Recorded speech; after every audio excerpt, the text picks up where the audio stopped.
یا ایھا الذین آمنوا علیکم انفسکم لا یضرکم من ضل اذا اہتدیتم، اے ایمان والو اپنی خبر لو، اپنی فکر کرو، جو لوگ گمراہ ہو گئے ہیں وہ تمہیں کوئی نقصان نہیں پہنچا سکے اگر تم صحیح راستے پر۔ یہ الفاظ قرآن کریم نے استعمال، علیکم انفسکم، تم کو چاہیے کہ خود اپنی خبر لو، اپنے حالات کا جائزہ لو، دیکھو میں کہاں کہاں غلطیاں کر رہا ہوں، مجھ سے کیا کیا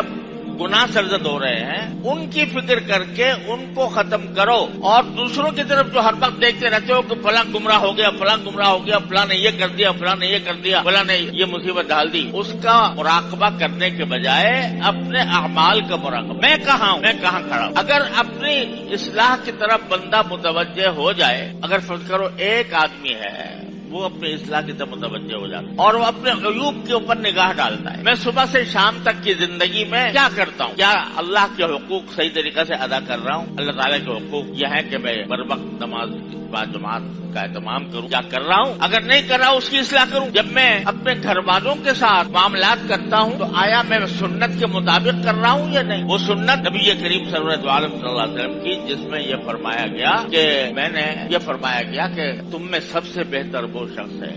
جو اپنے گھر والوں کے لیے بہتر، اپنے گھر والوں کے ساتھ اس کا سلوک بہتر ہو، اور میں اپنے گھر والوں کے ساتھ تم سب سے زیادہ بہتر سلوک کرنے والا ہوں۔ کیا میں ایسا کر رہا ہوں اپنے گھر میں؟ اور میں اپنی زبان کو کیا قابو میں رکھتا ہوں؟ املک علیک لسانک، نبی کریم صلی اللہ علیہ وسلم نے فرمایا تھا کہ اپنی زبان کو قابو میں رکھو کہ یہ کہیں اس سے جھوٹ نہ نکل جائے، اس سے غیبت نہ ہو جائے، اس سے کسی پر الزام نہ لگ جائے، اس سے کسی کی دل آزاری نہ ہو۔ کیا میں اپنی زبان کو باقی قابو میں رکھے ہوئے ہوں؟ اللہ تعالیٰ نے مجھے نگاہیں دی ہیں تو اس نگاہوں کو استعمال کرنے کا طریقہ بھی بتایا ہے کہ اس کو فلاں جگہ استعمال نہیں کرنا، کسی نامحرم پر لذت لینے کی غرض سے نگاہ ڈالنا یہ حرام ہے، یہ اللہ تعالیٰ کی دی ہوئی نعمت کا غلط استعمال ہے، اللہ تعالیٰ کی نعمت کی ناشکری ہے۔ اتنی بڑی نعمت اللہ نے دے رکھی ہے آنکھ کی، وہ اس لیے دی ہے کہ اللہ تعالیٰ کی ہوئی جو اللہ تعالیٰ کی کائنات ہے اس کا نظارہ کرو، اس سے اللہ تعالیٰ کی قدرت اور حکمت۔ ان فی خلق السماوات والارض لآیات لأولی الالباب الذین یذکرون اللہ قیاما وقعودا وعلی جنوبہم۔ تو یہ کام کرو، اور جس نگاہ کو صحیح جگہ پر، کیا میں کر رہا ہوں، میں جو روٹی کھا رہا ہوں یا جو کھانا کھا رہا ہوں وہ آیا حلال طریقے سے حاصل ہو رہا ہے، اس میں کوئی حرام چیز شامل تو نہیں ہو؟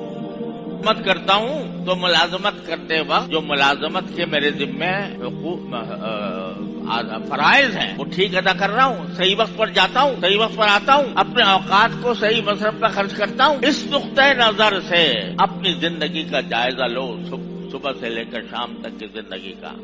یہ معنی ہے علیکم انفسکم، اپنی خبر لو کہ میرے اندر کیا ہوئی۔ اگر اس نقطۂ نظر سے نگاہ ڈالو گے تو اپنے اندر بے شمار عیوب پاؤ، اور جب بے شمار عیوب اپنے اندر نظر آنے لگے تو دوسرے کے عیوب بھول جاتا ہے۔ دوسروں کے عیوب اسی وقت نظر آتے ہیں اور ان کی طرف توجہ ہوتی ہے جب انسان اپنے آپ سے غافل۔ بہادر شاہ ظفر نے فرمایا کہ تھے جو اپنی برائی سے بے خبر، رہے اوروں کے ڈھونڈتے عیب و ہنر۔ جب اپنی برائی سے بے خبر تھے تو رہے اور اوروں کے ڈھونڈتے عیب و ہنر، پڑی اپنی برائی پر جو نظر تو نگاہ میں کوئی برا نہ رہا۔ جب انسان اپنے اصلاح کی طرف متوجہ ہو جاتا ہے تو پھر اس کو دوسروں کی، آپ یہ سوچو کہ اگر میرے پیٹ میں درد ہو رہا ہے شدید، جس نے بے چین کیا ہو، اس وقت مجھے اپنے پیٹ کے درد کی فکر ہوگی یا دوسرے کے نزلے زکام کی ہوگی؟ اس وقت تو کوئی بھی انسان، ہر شخص یہ چاہے گا کسی طرح میرے پیٹ کا درد، دوسرے کو کس کو نزلہ ہو رہا ہے، کس کو کھانسی ہو رہی ہے، اس کی طرف کا دھیان نہیں جائے گا۔ مجھے یاد ہے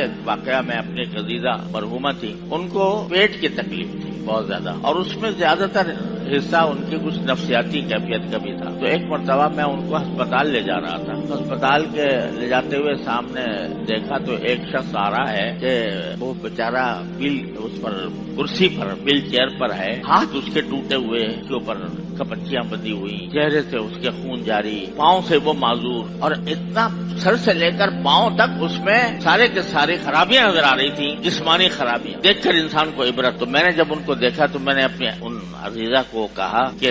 دیکھو یہ بیچارہ کتنی مصیبت میں ہے، کتنی پریشانی میں ہے۔ میں نے کہا ذرا ذہن ان کا اپنے اس پیٹ کی بیماری کی تکلیف کی طرف سے ذرا دوسری طرف جائے۔ تو میں نے کہا کہ دیکھو یہ کتنا